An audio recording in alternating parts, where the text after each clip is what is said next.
Ah, merci.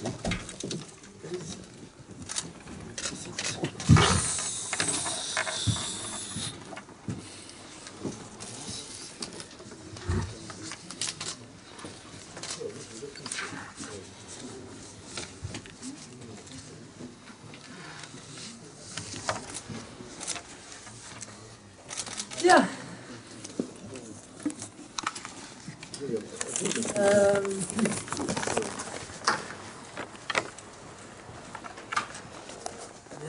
Messieurs, merci de votre présence pour cette conférence de presse où j'aborderai, en fin de conférence de presse, un certain nombre de sujets d'actualité, mais je viens bien entendu faire ici le bilan d'un déplacement qui m'a éloigné durant une dizaine de jours du territoire national.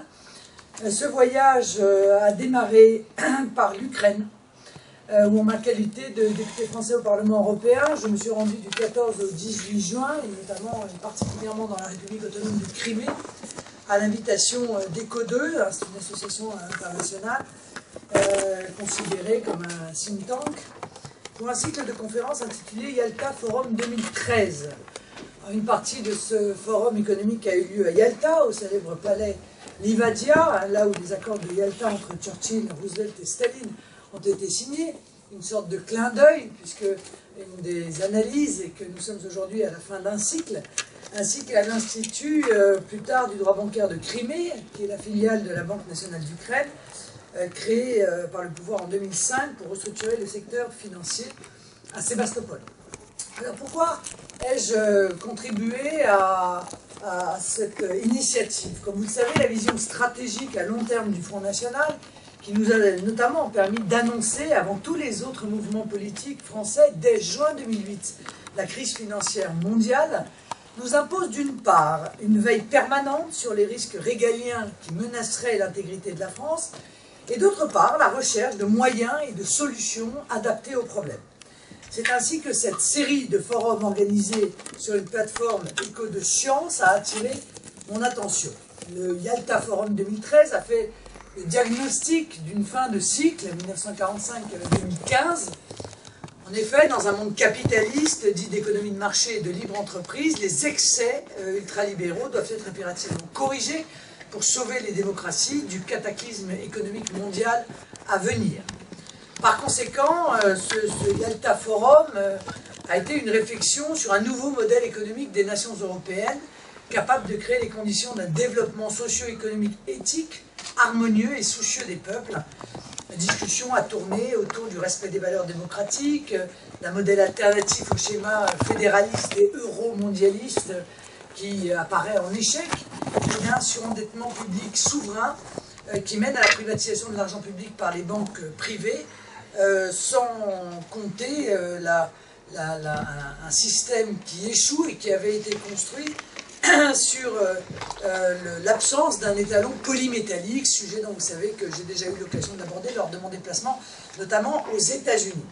Dans le cadre de ce forum, j'ai plaidé évidemment pour la possibilité d'une confédération des patries européennes, élargie à l'ensemble du continent, de Brest à Vladivostok, et l'idée s'est dégagée qu'il devrait se bâtir dans chaque pays souverain un nouveau système coopératif dans tous les secteurs économiques. Je pense notamment aux banques coopératives, qui est une vraie piste de réflexion pour tenter de limiter l'influence de la grande finance internationale privée, en quelque sorte, et la perte de souveraineté qui est la conséquence de l'endettement des États auprès de ces grandes institutions financières privées.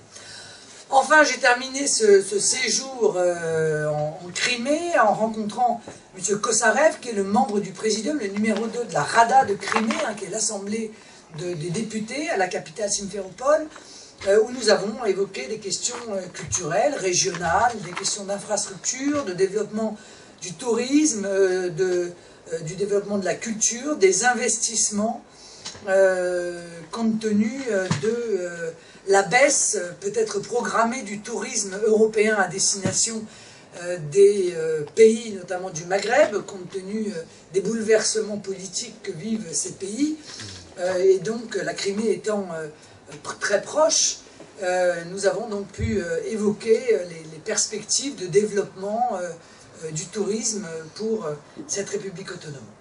Je me suis enfin envolé pour Moscou. Je me suis rendu en Russie du 18 au 23 juin à l'invitation de la Douma.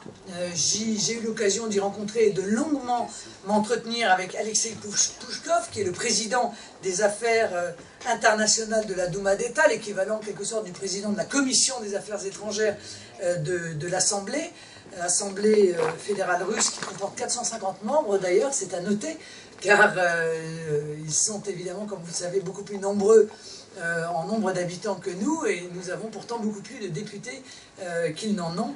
C'est vrai pour la Chambre haute, mais c'est également vrai pour la Chambre basse. Nous avons évidemment, avec M. Pouchkov, évoqué des questions européennes et internationales, notamment de géostratégie.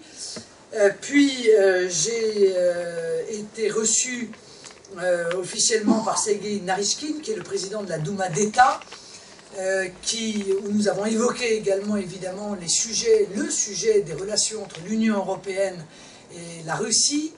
J'ai pu lui exprimer ce que j'avais déjà développé dans le cadre de mon projet présidentiel, à savoir la nécessité, il me semble, de l'approfondissement des relations économiques, commerciales, politiques, diplomatiques, culturelles, mais aussi énergétiques entre la Russie et l'Union européenne. J'ai plaidé, j'en ai profité pour plaider la situation de ces couples français dont les procédures d'adoption étaient engagées et qui se sont vus arrêtés à raison du vote de la loi sur le mariage et l'adoption par les couples homosexuels en France. Il a ainsi pu me rassurer puisque a été voté, semble-t-il, un amendement supprimant l'adoption pour les couples homosexuels. Ce n'est pas une nouveauté puisque la Russie l'avait déjà prévu, enfin en tout cas avait prévenu, ainsi que pour les célibataires, mais il nous a été confirmé que les adoptions d'enfants russes par les couples français continuerait, ce qui est à mon avis une bonne nouvelle pour les couples qui étaient en instance d'adoption et qui étaient extrêmement inquiets, qui s'en étaient ouverts auprès de moi avant mon départ, extrêmement inquiets par le gel de ces procédures d'adoption.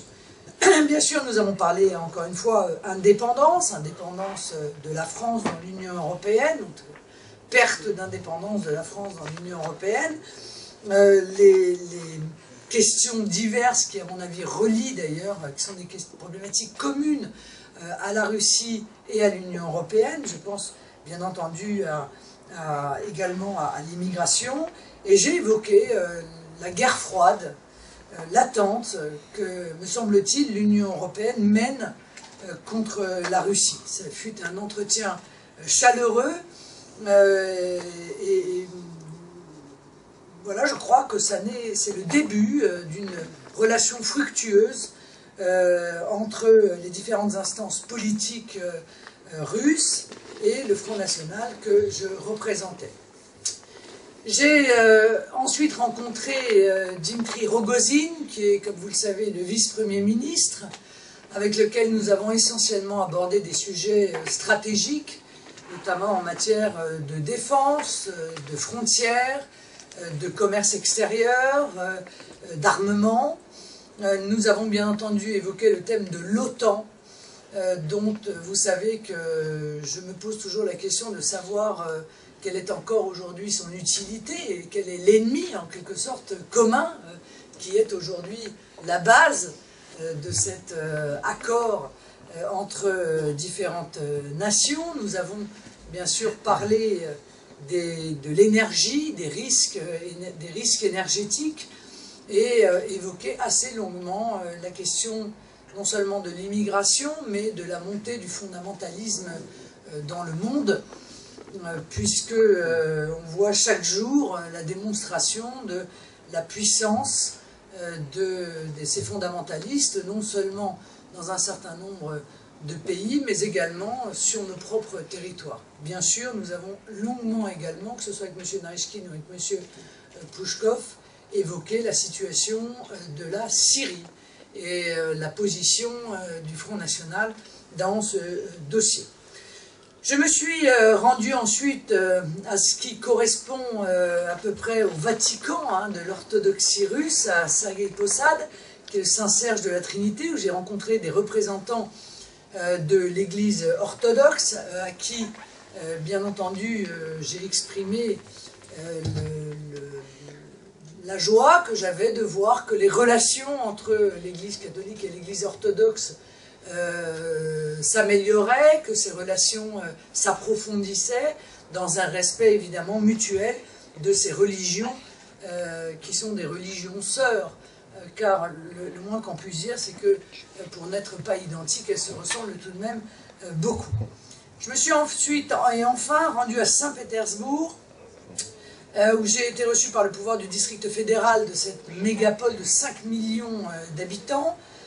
Tout d'abord à l'Assemblée, j'ai été reçu par la présidente de la Commission des Affaires internationales, Tatiana Skarenkova, et en présence d'un député Vitaly Milonov, tous deux membres de Russie Unie. Puis j'ai rencontré Alexandre Prokorenko, qui est le membre du gouvernement en charge des relations internationales, avec lequel nous avons évoqué les difficultés de la ville. D'abord, on a évoqué l'histoire de cette ville, dont vous savez qu'elle est riche en souffrances, mais également les perspectives d'avenir de cette mégapole et les difficultés qui sont bien souvent relativement communes, il faut bien le dire, avec les grandes mégapoles de nos propres pays. Alors, quel est le bilan de ce voyage? Je crois que le bilan est extrêmement positif. Je crois pouvoir vous dire que nous avons été reçus avec un très grand sérieux, qu'une partie de nos interlocuteurs envisage le Front National comme un parti tout à fait de gouvernement, en ce sens que notre mouvement pourrait arriver au pouvoir. Vous voyez comme quoi nul n'est prophète en son pays, si j'en crois les quelques articles parfois que j'ai l'occasion de lire. Un certain nombre ont noté la proximité de notre vision géopolitique avec celle du général de Gaulle, notamment dans notre volonté de voir émerger un monde multipolaire dans lequel l'Europe aurait une voix qui lui serait à nouveau particulière, ce qui n'est plus le cas, où la Russie jouerait son rôle, où les pays émergents auraient évidemment une voix, mais tout ceci venant s'additionner à la voix des États-Unis qui aujourd'hui a tendance à couvrir dans un certain nombre de domaines les autres. Nous avons noté une similitude de pensée sur l'importance des enjeux européens et des enjeux internationaux. Nous avons évidemment partagé l'inquiétude concernant la stabilité du système monétaire et économique international. Vous savez que c'est une vive inquiétude de la part de la Russie. J'ai entendu dernièrement, enfin pendant d'ailleurs le G8, Vladimir Poutine indiquer qu'il serait une erreur d'aggraver en quelque sorte la présentation de la situation de l'économie mondiale, mais qu'il serait peut-être une erreur encore plus grave que de minimiser les dangers qui existent de bouleversement de cette économie mondiale. C'est vrai que c'est aussi mon analyse, que je considère que les dirigeants européens qui se succèdent tous les 3 mois pour nous expliquer que la crise est derrière nous, en réalité n'ont plus aucune crédibilité, car chacun qui s'intéresse un peu à l'évaluation et à l'évolution de la crise monétaire, et notamment en Europe, sont bien conscients que la crise n'est pas terminée et que des graves bouleversements pourraient à nouveau intervenir. Et je pense que les variations des taux d'intérêt et la grande différence aujourd'hui qui se creuse entre les taux d'intérêt allemands et les taux d'intérêt des autres pays de l'Union européenne démontre d'ailleurs, si c'était nécessaire, que la crise de la zone euro n'est en aucun cas réglée. Nous avons convergé sur les dangers de la mondialisation sauvage, un des sujets de préoccupation essentiels, vous le savez, du mouvement que je préside. J'ai été un peu quand même...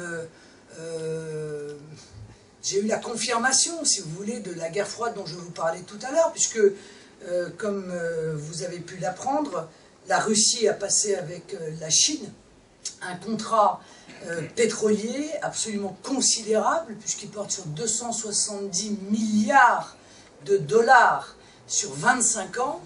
Or, d'après les déclarations qui m'ont été faites par M. Rogozin, à un certain nombre de reprises, la Russie a proposé à l'Union européenne une réflexion justement sur un contrat pétrolier, sur les contrats gaziers, et semble-t-il sans aucune conséquence, sans aucune conclusion de la part de l'Union européenne. Ceci est un vrai problème géostratégique, car enfin, la France doit-elle dépendre intégralement de monarchies pétrolières dont nous savons aujourd'hui que leur choix politique, et notamment le choix politique de soutien sans aucune réserve au fondamentalisme islamique, pose un vrai problème d'indépendance de nos pays européens à l'égard de ces monarchies pétrolières. Il m'apparaissait, moi, et ça fait longtemps d'ailleurs que je défends cette position, que multiplier nos sources d'approvisionnement serait évidemment un gage de liberté, un gage d'indépendance à l'égard de choix politiques que nous faisons mine, en tout cas, de contester formellement par ailleurs.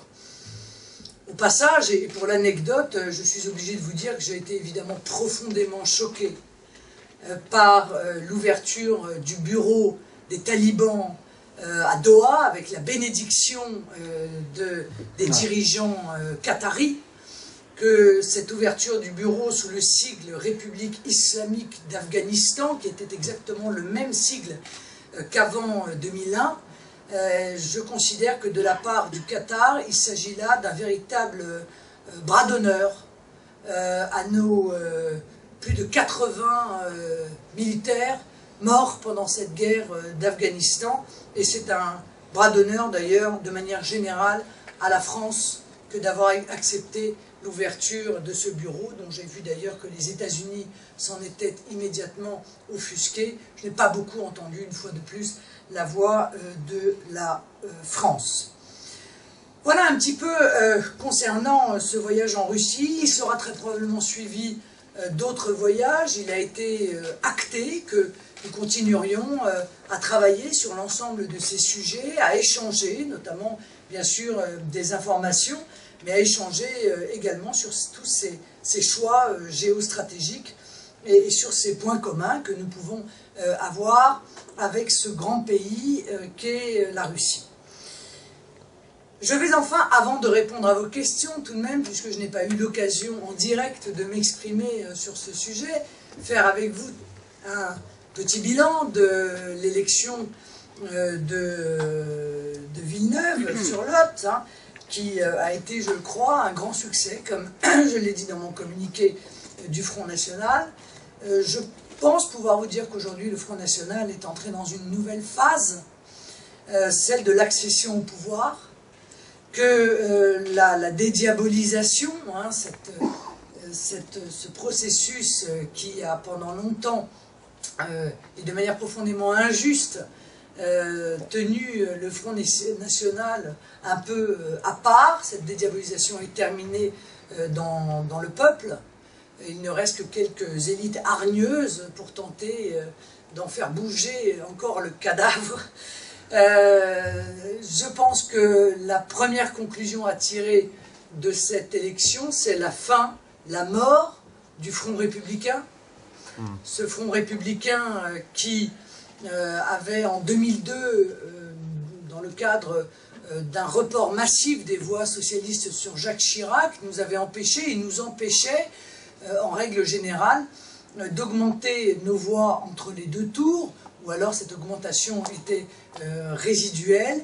Et bien celui-ci a explosé en plein vol, puisque maintenant, pour la deuxième fois, dans une élection partielle, alors même que les élections partielles sont toujours très difficiles pour le Front National, eh bien, nous avons obtenu des hausses absolument spectaculaires entre les deux tours, arrivant, selon les circonstances, entre 46,5 et 48,5 des voix. Alors nous apparaissons aujourd'hui aux yeux des Français comme un véritable choix politique, contrairement à ce qu'essaye de dire l'UMP et le PS, de manière, il faut bien le dire, assez méprisante. Nos électeurs ne votent pas par peur, hein, ils n'ont peur de rien, ils ne votent pas par colère, ils votent parce qu'ils sont en désaccord avec les propositions communes de l'UMP et du PS et qu'ils sont en accord avec le projet du Front National, qui trouve que le Front National est un parti moderne, intelligent, qui apporte un vrai travail, qui contribue de manière essentielle au débat politique, qu'il est un mouvement audacieux. Et j'ai le sentiment que les commentaires qui sont faits sur justement cette professionnalisation, sur cette capacité à parler de tous les sujets, sur cette offre politique globale que représente aujourd'hui l'offre politique du Front National, sur la cohérence de notre programme, eh bien, ces analyses se font de plus en plus fréquemment. Je suis assez frappé de voir les mouvements politiques UMP et PRS se rejeter la faute dans le cadre d'une espèce de psychologie de canapé, hein, pour essayer de comprendre pourquoi les électeurs veulent plus d'eux. C'est-à-dire qu'ils veulent plus d'eux parce qu'ils ont été tous au pouvoir, enfin les uns et les autres, et que leurs résultats sont mauvais, absolument dans l'intégralité des domaines. Voilà.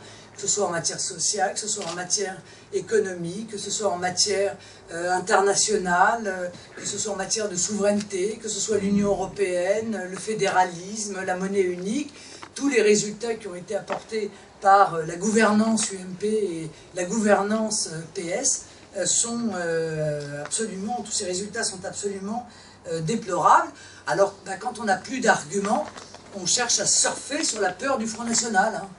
Et c'est là qu'on voit la longue litanie des déclarations des uns et des autres, en disant « Oh là là, le Front National c'est dangereux, oh là là, on ne sait pas à quel cataclysme vont mener ces idées ». Moyennant quoi, on s'aperçoit que ce sont eux, en réalité, qui surfent sur une peur qui est tout à fait fantasmée, tout à fait virtuelle. Ce discours-là ne passe plus. Voilà, il ne passe plus chez les Français, qui ont repris une lucidité totale à l'égard de ces analyses, et du coup ont repris également une liberté totale de vote, notamment lorsqu'ils ont à choisir entre le Front National et un des deux mouvements de cette plateforme du parti unique que nous appelions nous l'UMPS, mais qu'il faudrait peut-être renommer aujourd'hui le FR, le Front républicain, même s'il n'est pas plus républicain que l'UMP n'est populaire ou que le Parti socialiste n'est social. Alors, il va sans doute se produire ce que nous appelons de nos voeux, hein, c'est-à-dire que nos succès, maintenant nos succès multiples, et j'allais même dire récurrents, invitent les Français de plus en plus à aller se documenter sur la réalité de nos propositions. Ils permettent aux Français de s'intéresser réellement au fond de nos idées, à consulter le projet du Front National, pour répondre un petit peu à la polémique qui a existé entre M. Montebourg, M. Barroso, les uns accusant les autres d'être les carburants du Front National. Ben non, le carburant du Front National, c'est son projet politique. Voilà. Et ça n'est que cela. Les autres mouvements, eux, n'ont plus d'idées. Alors évidemment, ils sont en panne sèche. Je remarque que le décalage entre ce que les Français pensent et ce que leurs élites politiques pensent, ce décalage est de plus en plus important, et qu'encore une fois, la seule arme entre les mains de l'UMP et du PS, c'est cette sorte de mépris social, qu'on avait d'ailleurs assez bien vu dans une émission récente sur une chaîne dite jeune, hein, qui avait fait un reportage sur le Front National. On sentait ce mépris social à plein nez, hein. C'était vraiment, l'idée c'était de montrer que ceux qui votaient Front National étaient par définition des bac-12, qui n'avaient pas tout à fait compris ce pourquoi ils votaient, qui d'ailleurs étaient à peu près incapables de savoir quelles étaient les idées du Front National, alors que les autres électeurs étaient eux des gens éclairés, intelligents et tout à fait lucides sur la situation. Ça c'est vraiment le mépris social de la caste, c'en était flagrant, et donc, comme à chaque fois d'ailleurs, extrêmement contre-productif. Toutes les études d'opinion aujourd'hui démontrent que les électeurs du Front National font un choix comme les autres électeurs font leur choix, qu'ils expriment une adhésion réelle, hein, aux idées politiques, qu'ils expriment un espoir dans un projet qui est alternatif et qui font évidemment leur choix en toute conscience. Alors, qu'est-ce que nous allons faire pour l'avenir, hein? En conclusion, nous allons accroître la pression sur le système politique en place. Il est en train de prendre l'eau de toutes parts, donc ça ne va pas être très difficile d'accentuer la pression sur lui. Nous allons le faire turbuler encore plus jusqu'à notre accession au pouvoir. Cette accession au pouvoir, comme j'ai déjà eu l'occasion de l'exprimer, se fera d'abord par la prise de quelques municipalités, par l'élection de centaines de conseillers municipaux qui travailleront d'arrache-pied dans les conseils municipaux, et ensuite, très probablement, par notre arrivée en première position aux élections européennes. Là, ça n'est pas seulement le système français qui va turbuler, c'est l'intégralité du système européen, car nous espérons bien sûr que notre entrée massive au sein du Parlement européen s'accompagnera de l'entrée massive de députés patriotes qui, dans leurs pays respectifs, défendent également la souveraineté de leur nation, la lutte contre un système européen devenu profondément antidémocratique, le refus d'une mondialisation sauvage, le refus d'une immigration massive et la défense de nos identités et de nos cultures. Nous sommes en passe aujourd'hui d'être le premier parti de France, peut-être le sommes-nous déjà, et notre accession au pouvoir pourrait être très probablement plus rapide encore que ce que nous avions prévu. Voilà un petit peu pour l'analyse de la situation, pour les perspectives d'avenir, les pistes principales de travail qui sont celles du Front National. Vous voyez que nous ne manquons pas nous avons un agenda chargé et que nous en sommes d'ailleurs bien heureux. Je suis bien sûr à votre disposition pour répondre à toute autre question qui vous apparaîtrait utile de me poser. Oui, monsieur. Je suis présentateur de la chaîne japonaise spécialisée à la politique. Je viens ici de Tokyo pour interviewer le 12 juin à Strasbourg. J'avais un rendez-vous avec vous, mais c'est annulé. Donc aujourd'hui, je suis venu ici. Je voudrais... je sors... je vais quitter de la France 9 juillet. Si possible, avant de quitter la France, je voudrais un peu interviewer. Je voudrais poser 8 questions. 8. En premier, visez-vous vraiment la présidence en 2017? C'est la première. Deuxième, comment expliquez-vous le résultat de l'élection présidentielle et élection législative de 2012. Excusez-moi, monsieur. Ce qu'on va faire, c'est que je vais répondre à vos confrères et je vous répondrai après. On se mettra, si vous voulez, un peu de côté pour que je puisse répondre à l'intégralité de vos questions, parce que 8 questions, ça fait beaucoup. Et j'ai peur que vos confrères qui ont un agenda chargé ne soient obligés de nous quitter. Donc on se voit juste après la conférence de presse. Vous êtes d'accord? D'accord. Ok. Oui. Bonjour. Bonjour. Je voulais vous entendre sur la mort de Clément Méric, parce qu'aujourd'hui les choses ont changé. Visiblement, les images de la RATP prouvent que Clément Méric a donné le coup en premier. À l'époque, on avait montré le Front National du doigt, on l'avait diabolisé. Votre réaction aujourd'hui? Alors, si vous voulez, d'abord j'avais eu l'occasion de dire immédiatement lors d'une émission que je trouvais très inquiétant le manque de prudence de la classe politique. Et est-ce que je suis obligé de rajouter aussi de la classe médiatique, car il est devenu maintenant traditionnel, en l'absence de tout élément, de s'exprimer, d'accuser les uns, d'accuser les autres, avant même de savoir comment les faits se sont déroulés. Bon. Il se trouve que les faits ne se sont pas déroulés comme ils avaient été annoncés. Ça ne rend pas d'ailleurs moins terrible la mort de ce jeune. Le problème n'est pas là, mais c'est vrai que le militant d'extrême gauche lynché pour ses opinions politiques, bon, ben, il y a, si vous voulez, presque plus rien n'est vrai dans cette description des faits. Bon. Il faut laisser, je pense, maintenant la justice agir. Il apparaît que cette vidéo conforte, en tout cas, l'analyse juridique qui avait été faite par le juge d'instruction, hein, à savoir qu'il ne s'agissait pas d'un assassinat, comme l'avait dit le parquet, ou comme avait réclamé le parquet, mais effectivement de coups et blessures ayant entraîné la mort sans intention de la donner. La justice, d'ailleurs, déterminera après si un certain nombre d'excuses doivent être apportées. Moi, ça n'est pas mon problème, ça ne l'a jamais été d'ailleurs réellement.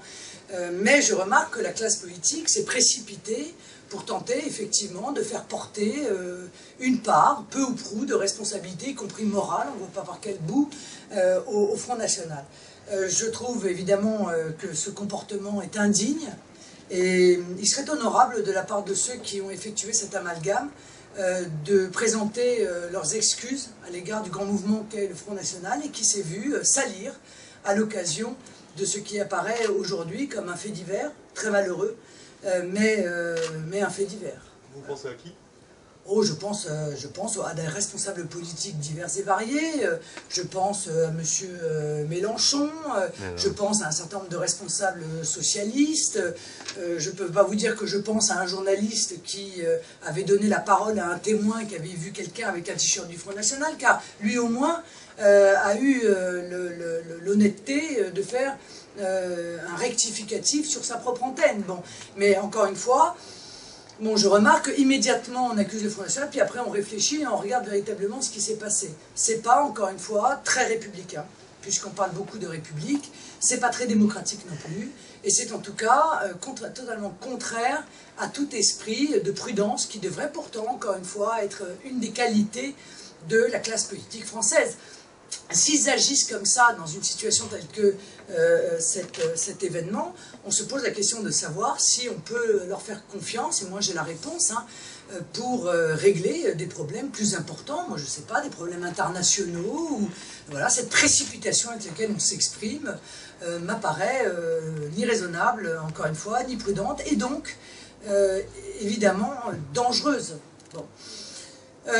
Je remarque d'ailleurs, puisque un débat politique s'est ouvert après la mort de Clément Méric sur la possible dissolution de groupes violents, que le ministre de l'Intérieur n'a pas cru bon d'engager une procédure en dissolution contre des groupuscules d'extrême gauche, et notamment Antifa, dont il est démontré, ne serait-ce que par la lecture de leur blog ou de leur site internet, que l'intégralité de leurs affiches est un appel systématique à la violence, mais dont il apparaît également que leur manifestation a été entourée de véritables scènes d'émeute, hein, puisque des magasins ont été brisés, du matériel urbain a été brisé, et que personne n'est allé chercher la responsabilité de ces multiples dégradations et de ces violences auprès des mouvements politiques ou syndicaux d'ailleurs qui ont participé à cette manifestation.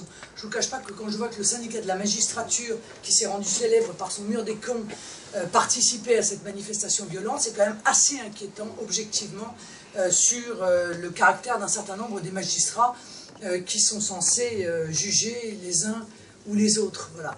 Mais il y avait là aussi le front de gauche, il y avait là, voilà. Or donc il existe une collusion entre ces groupements violents et un certain nombre de partis politiques. Je pense qu'il ne serait pas inutile que les journalistes leur posent la question de savoir s'ils se sentent moralement responsables de ces appels à la violence et des dégradations qui ont été en l'occurrence commises. Merci. Oui. Lors de votre visite à Moscou, vous avez dit entendre les critiques qui se font sur le déroulement, le fonctionnement de la démocratie russe. Est-ce qu'à titre personnel, vous suivez les affaires qui se déroulent actuellement en Russie, l'affaire du blogueur anticorruption Navalny, l'affaire Magnitsky, l'affaire dite des prisonniers du ciné, ou encore l'affaire Khodorkovsky qui va fêter demain ses 50 ans, donc 10 ans de prison, où toutes ces affaires sont pour vous un détail de l'histoire moderne? Oui, je vous remercie de ce petit trait d'humour, mademoiselle. Un peu téléguidé, je ne vous cache pas, hein, parce qu'on nous l'a fait à peu près 260 fois. Donc je suis obligé de vous rappeler que vous ne faites pas la preuve d'une grande originalité. Voilà. Non, madame, vous savez, moi je plaide pour la souveraineté des nations et des peuples. Voilà. Par conséquent, je ne m'ingère pas dans les affaires internes des autres pays. Je remarque juste que ceux-là même, si vous voulez, qui réclament, sont très exigeants avec le fonctionnement démocratique russe, le sont moins lorsqu'il s'agit du fonctionnement démocratique français. Or, c'est celui-ci qui m'intéresse particulièrement, voyez-vous. Encore une fois, il n'existe pas en France de référendum d'initiative populaire. Lorsque les Français disent non par référendum, leurs dirigeants disent oui, derrière leur dos. J'ai failli pas être candidate à l'élection présidentielle. J'ai 2 députés sur 577, alors que j'ai fait 18% à l'élection présidentielle, etc., etc. Et je suis poursuivi pour un délit d'opinion, vous voyez, devant les tribunaux correctionnels, pour avoir donné ma pensée sur les prières de rue. Bon, si ça c'est un fonctionnement démocratique idéal, moi je ne le crois pas. Par conséquent, j'œuvre en tout cas dans mon propre pays pour que cette démocratie soit plus performante qu'elle ne l'est. Ce que je voudrais dire, si vous voulez, c'est qu'après 70 ans quand même d'un régime totalitaire, humiliant, les Russes ont été un peu décontenancés et humiliés en constatant que l'Occident n'était guère enthousiasmé, semble-t-il, par la chute de l'Union soviétique. Et que la Russie continuait à être regardée un peu comme un pays arriéré, quoi, une sorte d'Afrique de la neige, hein, selon l'expression de Vladimir Poutine. Je veux dire, au moment où le pays vivait des heures particulièrement difficiles, et notamment le changement complet de modèle économique, le risque de guerre civile, les tensions avec les autres pays issus de l'URSS, l'Occident non seulement n'a pas été au rendez-vous, mais a donné l'impression qu'il se réjouissait en fait de voir une grande nation s'effondrer. Je voudrais vous rappeler que le PIB russe a quand même chuté de 45% entre 90 et 98. Que la Russie a vécu des moments, notamment après la chute du mur, extrêmement difficiles sur le plan politique, sur le plan économique. Que le pays a dû accueillir des millions de Russes qui ont fui les républiques soviétiques périphériques, dans un mouvement qui est un peu comparable en France à la situation des pieds noirs. Bon. Voilà, je veux dire, c'est cela dont je veux parler avec les Russes. Moi, c'est que moi, le reste, les dirigeants politiques, par exemple, de Saint-Pétersbourg, m'ont expliqué qu'il y avait largement plus de relations entre les villes françaises et les villes russes sous l'Union soviétique que maintenant.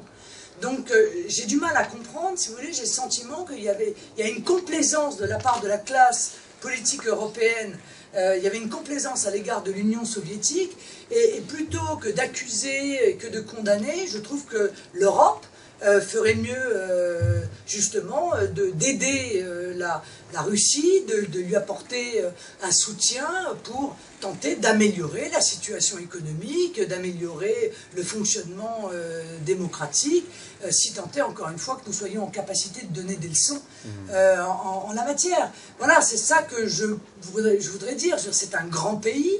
Moi j'ai fait une tournée, je suis allé aux États-Unis, je suis allé en Russie. Je remarque également, et je suis obligé de le faire quand même, le 2 poids 2 mesures, quoi. C'est-à-dire qu'on traite l'Union soviétique avec un manche de balai, hein, en se pinçant le nez. En revanche, tout le monde va en Chine expliquer qu'il faut absolument multiplier les relations commerciales, etc. Et le moins qu'on puisse dire, c'est que la démocratie chinoise n'est pas non plus au summum de l'image, en tout cas, que nous en avons dans les pays européens. Bon, nous allons au Qatar, dire tout le bien qu'on pense du Qatar, on ne peut pas dire non plus qu'il s'agisse là d'un modèle démocratique. Bon, donc voilà, j'ai quand même le sentiment, pour être tout à fait honnête avec vous, qu'il y a derrière, si vous voulez, ce que j'ai appelé un peu cette nouvelle guerre froide de l'Union européenne à l'égard de la Russie, des considérations qui sont plus des considérations économiques, peut-être des considérations d'influence aussi des États-Unis sur l'Union européenne, et qu'on enrobe ça quand ça nous arrange, hein, avec le soyeux drap des droits de l'homme, mais ce drap soyeux, on l'oublie lorsqu'il s'agit de converser ou de coopérer avec d'autres pays du monde. Je voudrais revenir à Villeneuve. Vous dites que le Front républicain est mort. Vous dites aussi que vous êtes en passe de devenir le premier parti en France. Mais cela dit, c'est un fait, le candidat du Front national n'a pas été élu. Il a eu 46, 23 ou 24, je crois. Et on a quand même un peu l'impression qu'il a un petit peu joué, le Front républicain. Même si c'est à la marge, il a quand même joué suffisamment pour que votre candidat puisse perdre. Non, je ne crois pas. Je crois qu'il ne faut pas se tromper sur le terme de Front républicain. Le Front républicain était un processus de transfert intégral, en quelque sorte, des voix obtenues par un candidat de l'UMPS, éliminées au bénéfice d'un candidat de l'UMPS qui restait en lice face au Front national. Il n'existe plus. Quand je dis que le Front national est probablement en passe de devenir le premier parti de France, vous savez bien que ce n'est pas pour cela qu'il peut gagner dans toutes les circonscriptions de France. Bon, tous les partis qui ont été à un moment donné premier parti de France n'ont jamais gagné dans l'intégralité des circonscriptions de France. Bon. Mais pour l'instant, vous n'avez gagné que dans 2 circonscriptions. Il y a des circonscriptions qui sont plus ou moins fortes. Ce qui est très intéressant dans Villeneuve, c'est que dans l'Oise, nous étions sur un terrain qui était électoralement bien meilleur pour le Front national. Il faut vous souvenir qu'il y a un an, nous avons fait 15% aux élections législatives à Villeneuve-sur-Lot. 15%. Et que l'UMP et le PS faisaient 75%. Or, on voit que nous sommes aujourd'hui le seul parti politique à attirer des voix, quand tous les autres partis en perdent. Je veux dire, je ne parle même pas du front de gauche, parce que, le moins qu'on puisse dire, c'est que ces résultats ont été extrêmement résiduels, que ce soit d'ailleurs dans la législative partielle de l'Oise ou dans celle de Villeneuve-sur-Lot. Mais nous passons, nous, de 15 à 46,5, l'UMPS passe de 75 à 53, et nous sommes seuls face à l'ensemble des partis politiques. Alors certes, nous n'avons pas gagné, nous probablement, et en tout cas c'est ce qui se dit dans un certain nombre d'états-majors politiques, dans d'autres circonscriptions avec cette configuration, tout à fait évidemment nous aurions gagné. Voilà. Là il se trouve que c'est une terre de mission, c'est une terre qui électoralement n'est pas facile pour le Front National. Si dans une terre pas facile on fait 46,5, je vous laisse imaginer ce que ça donne dans une terre où électoralement le Front National est soit traditionnellement, soit récemment, beaucoup plus puissant. Voilà. Donc le Front républicain ne marche plus parce que les électeurs ne le suivent plus. Voilà, parce que ça ne marche plus.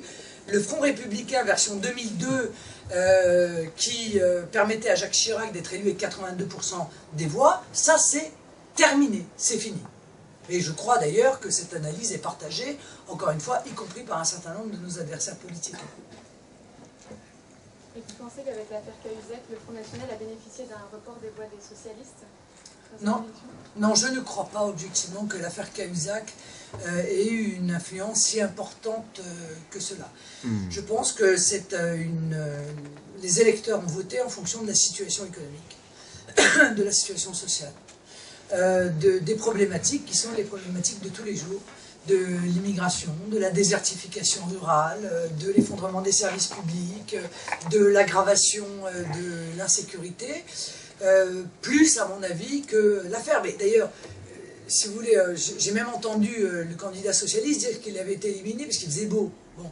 Donc je veux dire, quand on aura épuisé toutes les raisons plus ou moins farfelues de son échec, on s'apercevra que dans l'Oise, on nous avait expliqué que c'était Mancel, là c'était Cahuzac, qui a toujours une bonne raison. Bon, je crois qu'il faut être raisonnable et regarder les choses telles qu'elles sont.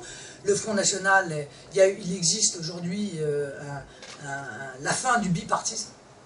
Je pense que c'est ça, en fait, les deux conclusions à tirer, c'est la fin du Front républicain et la fin du bipartisme. Sauf à ce que ce bipartisme renaisse, encore une fois, avec une sorte de grand parti commun appelé l'UMPS, qui pourrait d'ailleurs, aux prochaines élections, après tout, ça leur ferait gagner des sous, peut-être, économiser quelques sous, présenter des candidats communs. Au moins, les choses seraient claires, si vous voulez. Front pseudo-républicain contre Front National.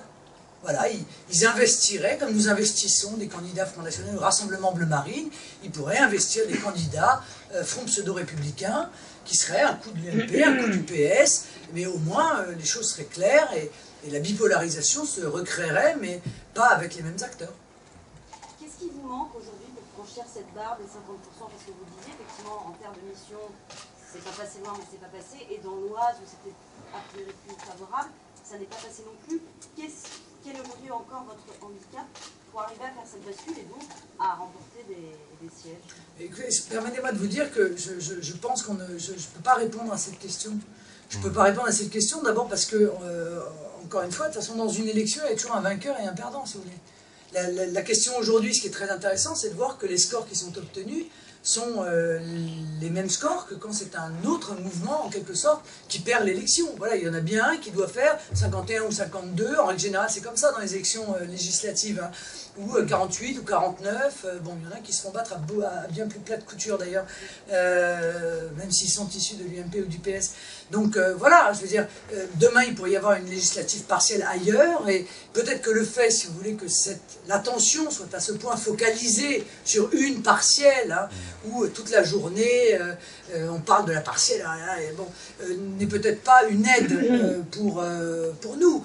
Quand l'intégralité des mouvements vous combattent et qu'ils expriment pendant 15 jours ou 30 jours, si vous voulez, tous les jours à la télévision, leur opposition commune à nous, c'est plus compliqué, on le sait bien. C'est la raison pour laquelle dans les partiels, c'est plus difficile que dans les élections générales, mais ce ne sera pas le cas dans les élections générales.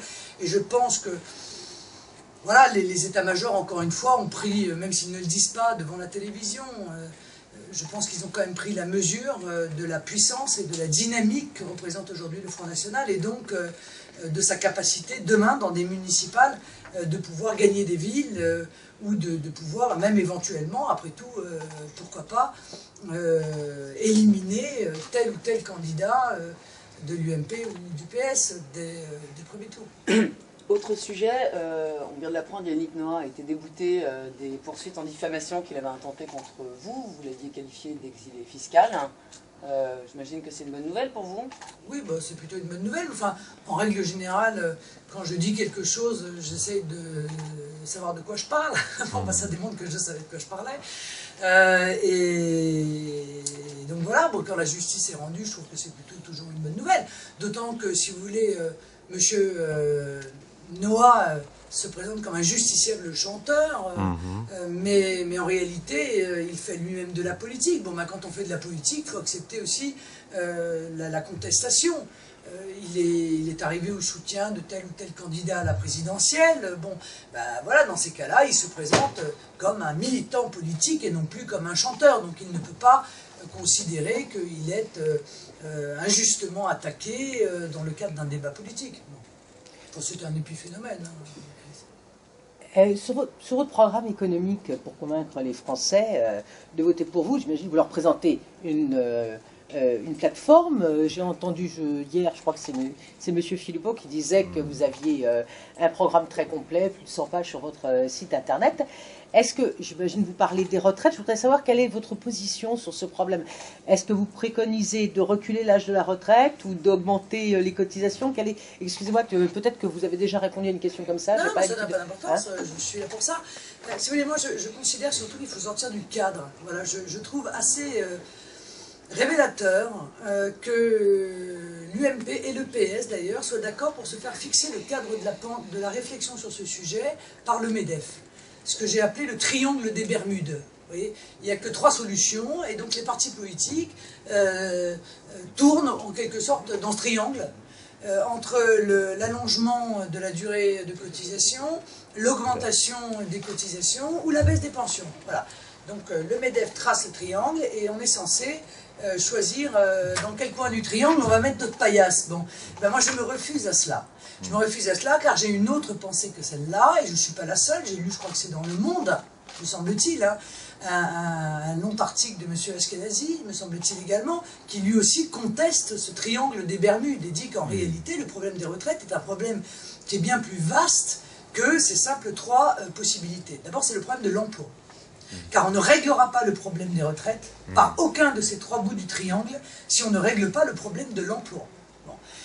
C'est évidemment le problème de la natalité. Bon.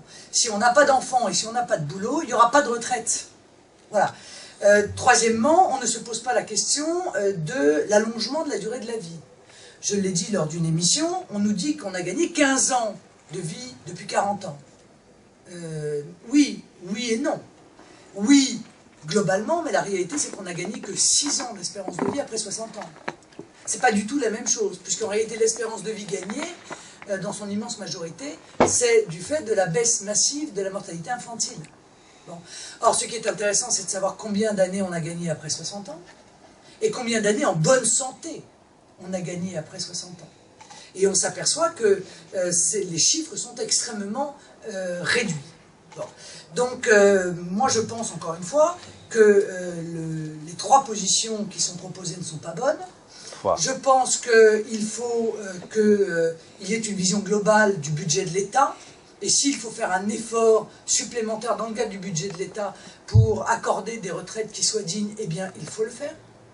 Qu'une partie du problème est transitoire, car la génération du baby-boom, si vous voulez, fait peser une charge dont on sait qu'elle a été aggravée sur les retraites, mais cette situation ne durera pas éternellement. Et que, encore une fois, la solution ne passe pas par un appauvrissement de la population. Au contraire, à la limite, dire que le débat, ce serait d'essayer d'apporter des retraites dignes, plutôt que d'envisager d'avoir des retraites qui se réduisent comme peau de chagrin. Une question. Si le Front National était au pouvoir politique, qu'est-ce que vous feriez en premier? En premier, je retrouverai la maîtrise de la souveraineté de la France. Je pense qu'un pays libre doit maîtriser ses frontières, que ce soit d'ailleurs pour les flux migratoires, que ce soit pour les flux de capitaux, que ce soit pour les flux commerciaux. Voilà. Donc la première chose, ce serait de revenir sur Schengen, de retrouver la souveraineté monétaire, la souveraineté budgétaire, la souveraineté territoriale, la souveraineté législative, puisque aujourd'hui, vous savez, les directives européennes ont une valeur supérieure à notre Constitution, rendre sa souveraineté au peuple français. Car, je rappelle, on a tendance un peu à l'oublier, que le seul souverain, c'est le peuple. Voilà. Merci. Excusez-moi. Juste, je peux faire du ping-pong, mais sur l'affaire Méric, demain est étudiée au Conseil des ministres la dissolution des jeunesses révolutionnaires nationalistes. Par rapport aux vidéos dont on parlait, est-ce que vous pensez que c'est encore justifié? Mais je crois que la procédure de dissolution, normalement, ne devrait pas avoir grand-chose à voir avec un événement X. Je veux dire, est-ce que ces mouvements politiques appellent à la violence? Est-ce qu'ils réclament de leurs membres de recourir à la violence? Est-ce qu'ils demandent à leurs membres de s'attaquer à des personnes en fonction de leur ethnie, leur religion, etc., etc. Si c'est le cas, il y a des solutions. Voilà, et je pense qu'elle est justifiée. Si ça n'est pas le cas, il ne faut pas qu'il y ait dissolution. Mais ça, c'est encore une fois, après un jugement qui se discute, y compris d'ailleurs devant le tribunal administratif, s'il y a des contestations.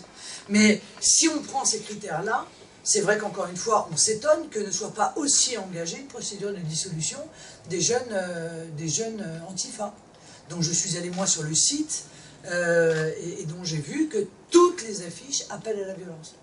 Alors, on voit des types avec des lance-pierres, on voit des types avec des bêtes de baseball, on voit des types en train de lyncher des gens à coups de pied, etc., etc. Bon, ben voilà. Donc je pense que lorsqu'un ministère de l'Intérieur a une vision hémiplégique, en quelque sorte, de ce type de procédure, eh bien, ça pose un vrai problème, voilà. Enfin, un vrai problème de fonctionnement de la République. Mais sur l'affaire Méric, c'est justifié pour vous? C'est-à-dire c'est pour ça qu'on non mais attendez, étudie. non mais encore une fois, la procédure a été lancée là-dessus, mais ça n'est pas sur cette affaire-là que la dissolution peut être obtenue, sauf à démontrer qu'un mouvement a appelé des jeunes à aller frapper ou casser les uns ou les autres, si vous voulez. Je pense que la procédure est engagée sur d'autres fondements, et par conséquent, on verra bien ce que la justice dira de cela, ce que le ministère de l'Intérieur d'abord en dira, et ce que la justice sera probablement amenée à en dire aussi. Mais encore une fois, moi ce que je veux juste, c'est la justice. Moi je suis contre toute forme de violence, qu'elle soit d'extrême droite ou d'extrême gauche, mais je ne voudrais pas, encore une fois, que dans le cas d'une injustice et d'une hémiplégie, les uns soient dissous et que les autres ne soient pas, que leur dissolution ne soit pas soumise également à la justice. Oui. Qu'est-ce que vous pensez de l'affaire Talpi? Est-ce que c'est Nicolas Sarkozy qui est visé Bah, écoutez, toute la France se pose la question, s'il y a une escroquerie en bande organisée, on cherche le chef de bande, quoi. Bon. J'allais dire que c'est le boomerang pour Nicolas Sarkozy. l'hyper-président qui décidait de tout va avoir du mal à laisser penser qu'aujourd'hui, il avait absolument décidé de rien dans ce dossier. Je pense que les témoignages multiples et variés démontrent aujourd'hui qu'il y a eu un véritable choix politique et que ce sont les politiques qui ont décidé de la mise en œuvre de l'arbitrage, mais pas seulement. Ce sont aussi les politiques qui ont décidé de ne pas contester l'arbitrage lorsqu'ils en avaient la possibilité. Madame Lagarde a-t-elle agi seule, sans ordre?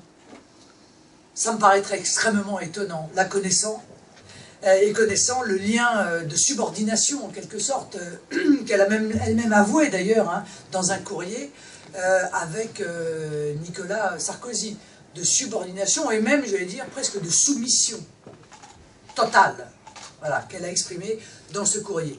Je pense que cette affaire est très grave. Vous savez que j'ai été la première à en saisir Philippe Séguin, par courrier en date, je crois, du 2 ou du 4 septembre 2008, pour lui demander de faire vérifier par la Cour la régularité de cet arbitrage. Il m'avait d'ailleurs répondu dans la semaine, il faut bien dire, en me disant qu'effectivement il faisait vérifier les conditions légales dans lesquelles cet arbitrage s'était déroulé. Ça a été le début, en fait, de cette procédure qui a abouti, comme vous le savez, à ce que la justice s'y intéresse de près. Chaque jour apporte une révélation supplémentaire sur la collusion qui a présidé quand même à cette escroquerie, dont je vous signale qu'il y a quand même une victime, dont on ne parle pas beaucoup, qui sont les contribuables français, qui ont payé plus de 400 millions d'euros, manifestement de manière non justifiée, à M. Tapie, par l'intermédiaire de cette bande organisée, à laquelle participait d'ailleurs un haut magistrat, ce qui rend cette affaire peut-être encore plus grave sur le plan des principes.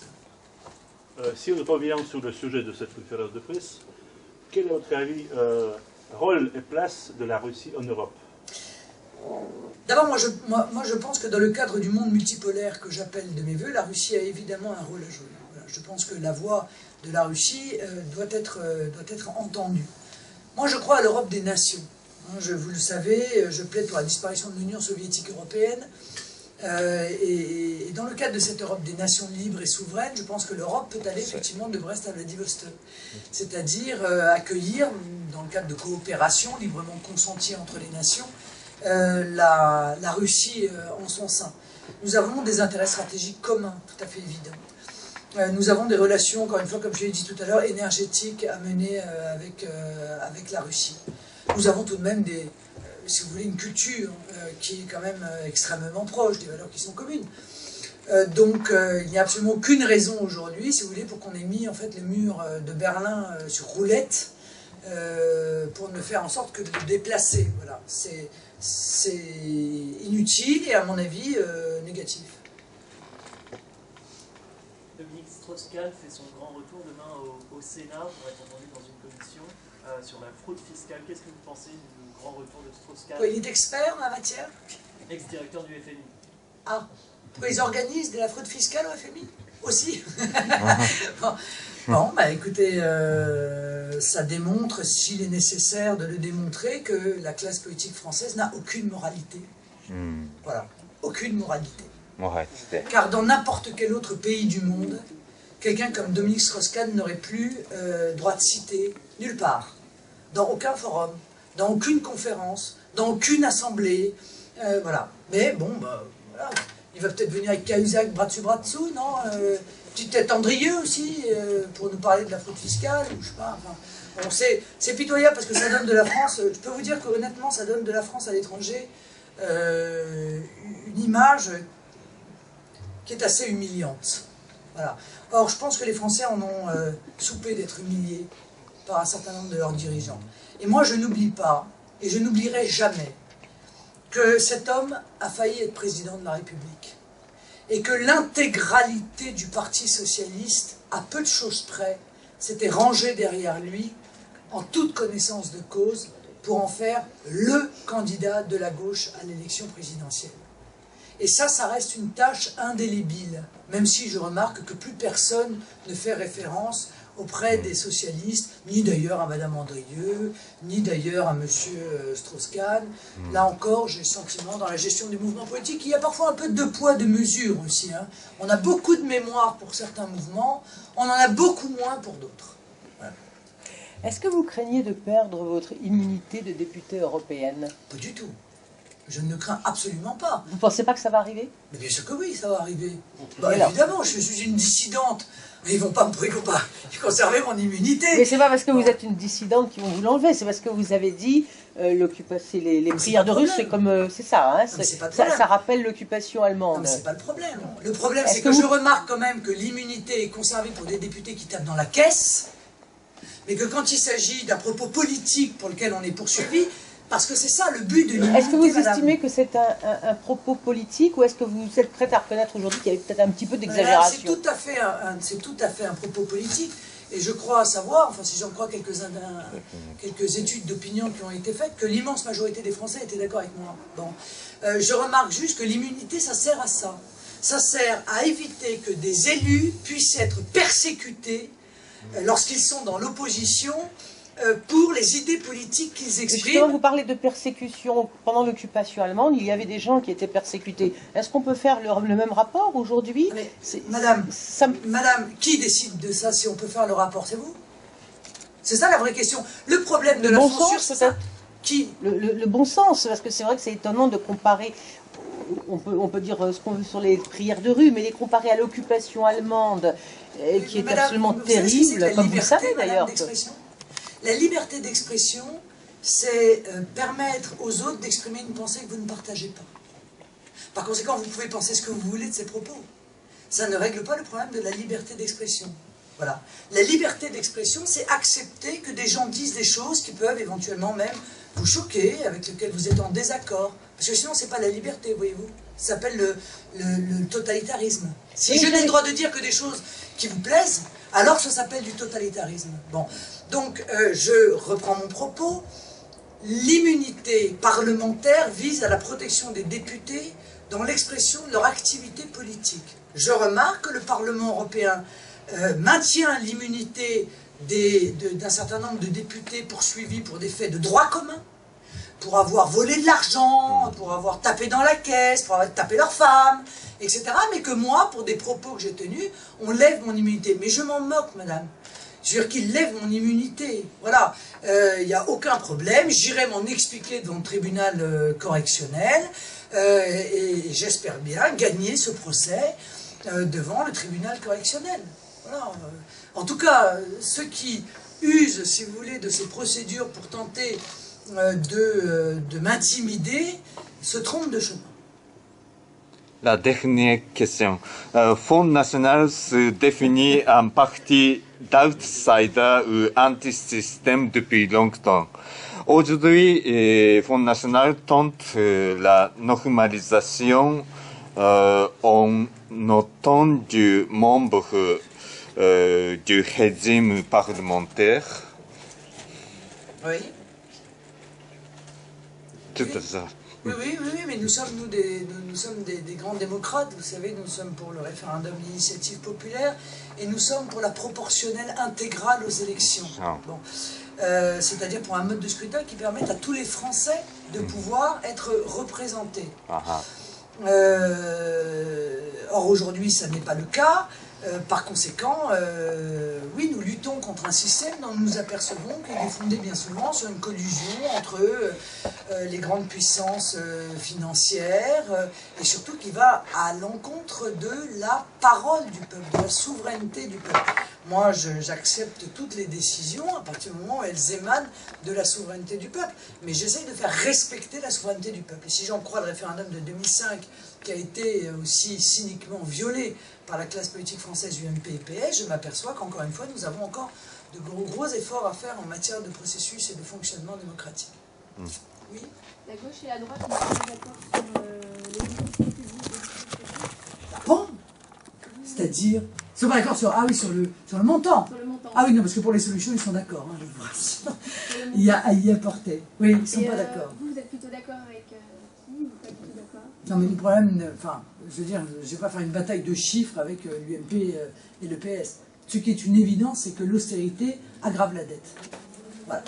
L'austérité, non seulement, et nous l'avions dit, nous l'avions prévu, vous me direz, il ne fallait pas non plus être sorti de la cuisse de Jupiter, hein, il suffisait de regarder ce qui se passe en Grèce et en Espagne. Hein. Bon. La mise en place de la politique d'austérité, non seulement arrête notre économie, c'est-à-dire ne crée pas la croissance, loin de là, mais aggrave la dette, alors que justement, elle est censée résorber les déficits. Ça aggrave la dette selon un processus que j'ai expliqué à maintes reprises, que j'appelle le cercle vicieux. On augmente l'austérité. L'augmentation de l'austérité, c'est l'augmentation aussi des impôts. L'augmentation des impôts, évidemment, contraint la croissance. Il n'y a plus de croissance, eh bien, il y a moins de recettes pour l'État. Moins de recettes de l'État, ça veut dire plus de déficit. Plus de déficit, ça veut dire plus de dettes. Et donc, on revient au début du cercle vicieux et on continue comme ça indéfiniment jusqu'à arriver à la situation grecque, à la situation espagnole, à la situation du Portugal, et j'en passe, et des meilleurs. Mais je remarque que malgré cette démonstration par les faits, donc par les pays étrangers, et par le fait national, les résultats nationaux, ça ne pousse pas ni l'UMP ni le PS à changer leur fusil d'épaule. Et l'UMP dénonce le fait qu'il va y avoir 20 milliards de déficit supplémentaire. Il y en aurait 10, ça n'y changera rien. C'est une aggravation du déficit, mais pour réclamer quoi ? Pour réclamer encore plus d'austérité, pour réclamer encore plus de contraction de ce que j'appelle les bonnes dépenses, tout en laissant filer les mauvaises dépenses. Les dépenses à destination de l'Union européenne, 7 milliards, de la fraude sociale contre laquelle rien n'a été fait, 20 milliards, de l'immigration, on ne va pas se battre sur les chiffres, allez, on va dire entre 35 et 70 milliards, etc. De la décentralisation, 4 milliards d'euros par an, désordonnés, etc., etc. Voilà. Donc, en réalité, l'UMP et le PS sont d'accord sur les remèdes à apporter à cette situation. Et moi, je dis que ces remèdes tuent le malade.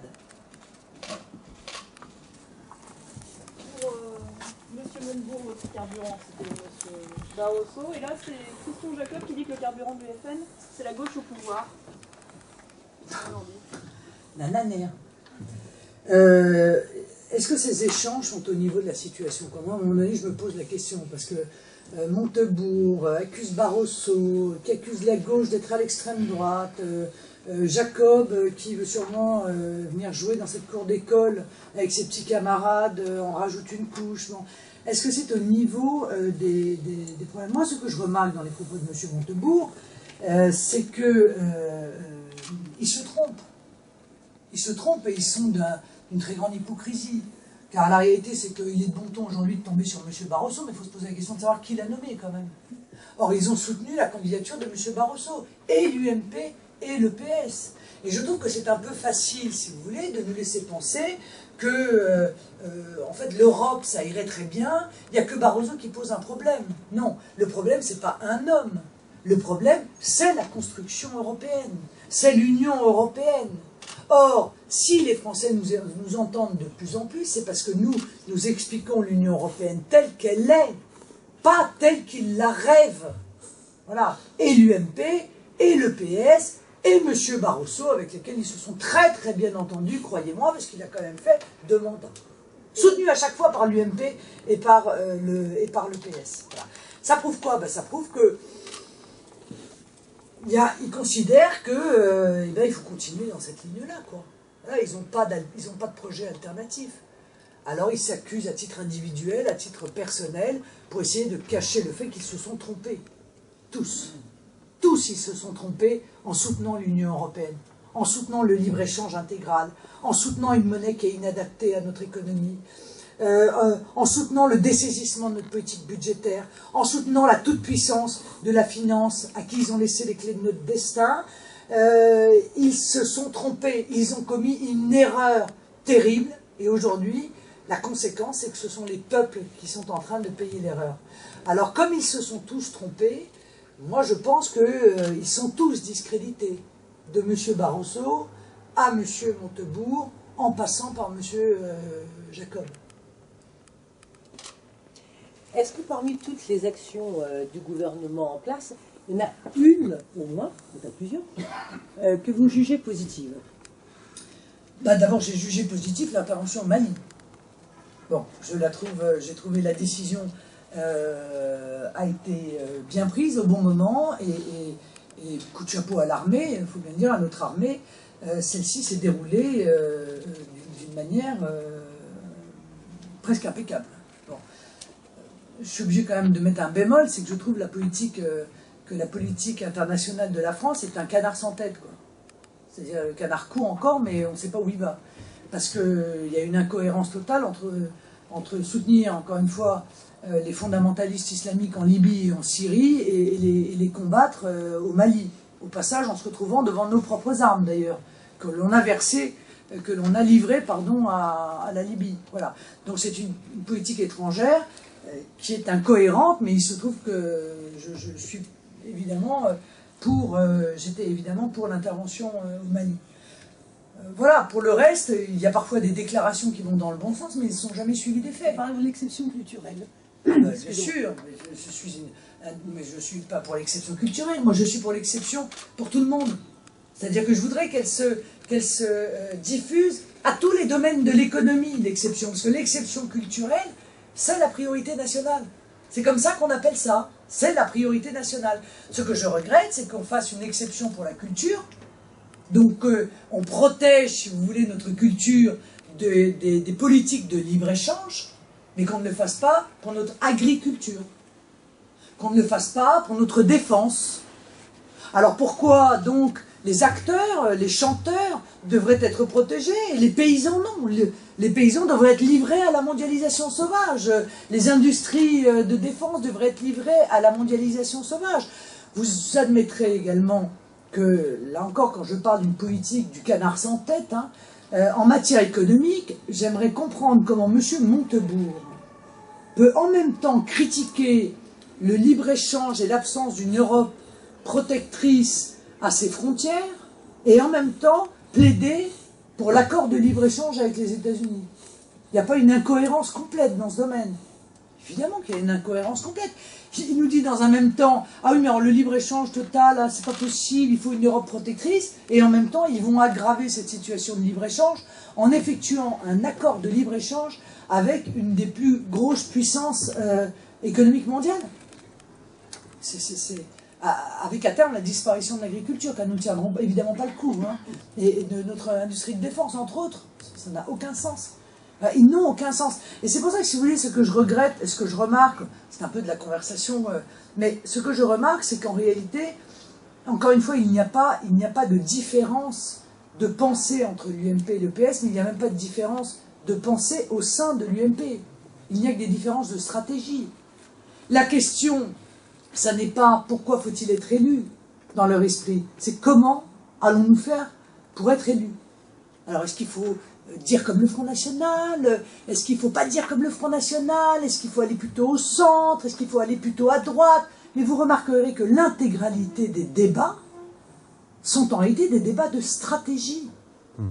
Est-ce qu'il faut... Montebourg dit non, il faut critiquer l'Europe. Les autres disent ah non, il faut critiquer Merkel. Non, il ne faut pas critiquer Merkel. Il faut au contraire vendre plus d'Europe. Mais tout ça, c'est de la stratégie. C'est quoi le fond de la pensée? C'est quoi le fond de leur pensée? C'est ça qui est dramatique, si vous voulez. C'est que dans notre pays, il n'y a plus de débat de fond. Alors il ne faut pas s'étonner que de plus en plus de Français se tournent vers le Front National. Parce que le Front National, il a un programme cohérent. Il sait ce qu'il veut. Il explique ce qu'il veut. Et il n'est pas dans un débat simplement stratégique à se poser la question de savoir qu'est-ce qu'il va bien falloir, qu'est-ce qu'on va bien inventer pour pouvoir être élu. Non. Nous, on dit on veut être élu pour faire ça. Vous êtes d'accord ou vous n'êtes pas d'accord? Mais c'est clair, c'est précis. Aujourd'hui, plus aucun autre mouvement politique n'est précis. C'est le moins qu'on puisse dire. Et n'a même de pensée, si vous voulez, politique. Pour revenir à la conversation que j'ai eue tout à l'heure sur le commerce pétrolier, on va dire, disons qu'ils n'ont pas de pétrole, mais ils n'ont pas d'idée non plus, quoi. Voilà. Quelle est la plus grande erreur de François Hollande? La plus grande erreur de François Hollande, c'est d'être le directeur d'un gouvernement technique qui prend ses ordres auprès de Bruxelles et de mener en réalité exactement la même politique que celle que menait Nicolas Sarkozy. La même. Mais lorsqu'on regarde dans le détail, ils sont des flagrants.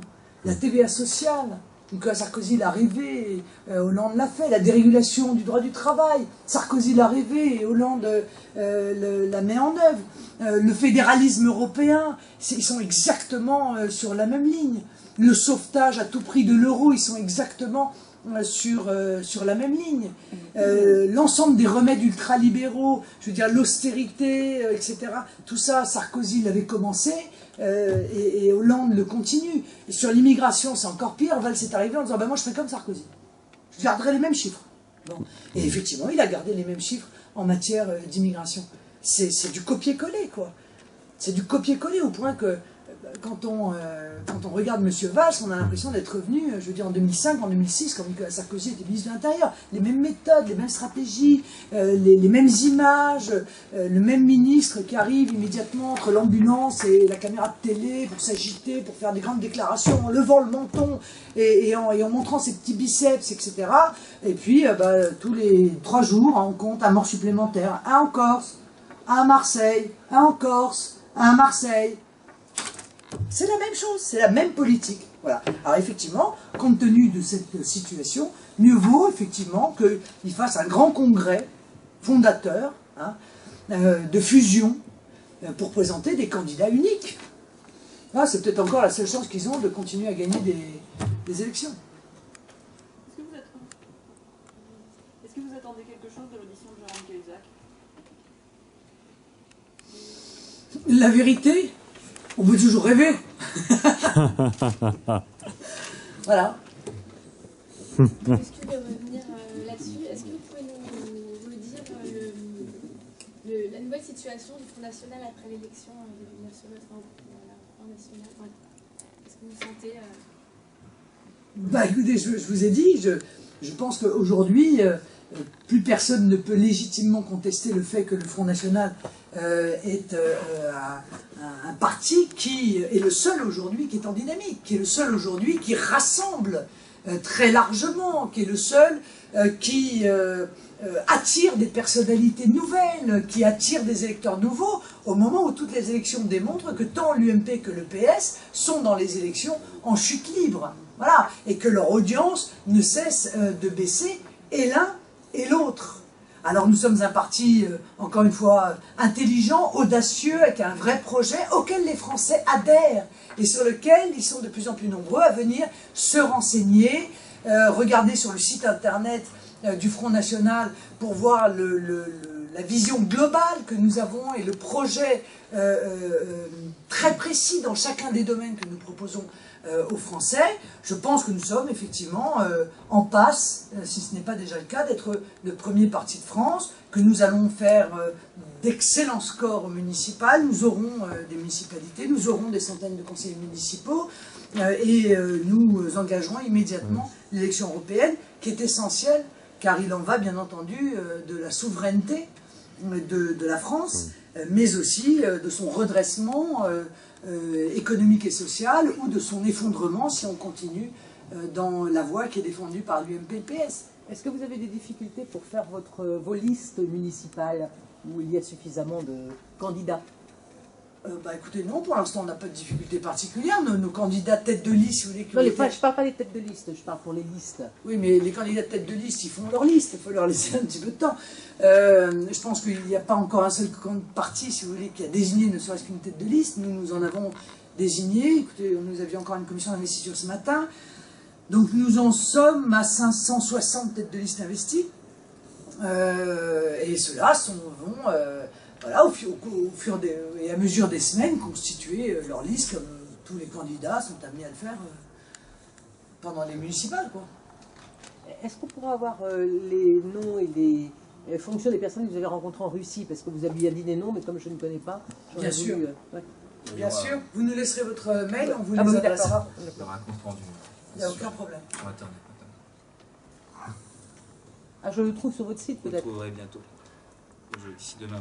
Ah oui, non, mais moi, il faut que je fasse ma dépêche aujourd'hui, donc je vous enverrai. On va vous le donner là. D'accord, d'accord. Ok, merci. Bon, écoutez, merci beaucoup pour votre présence et pour votre intérêt sur ce sujet.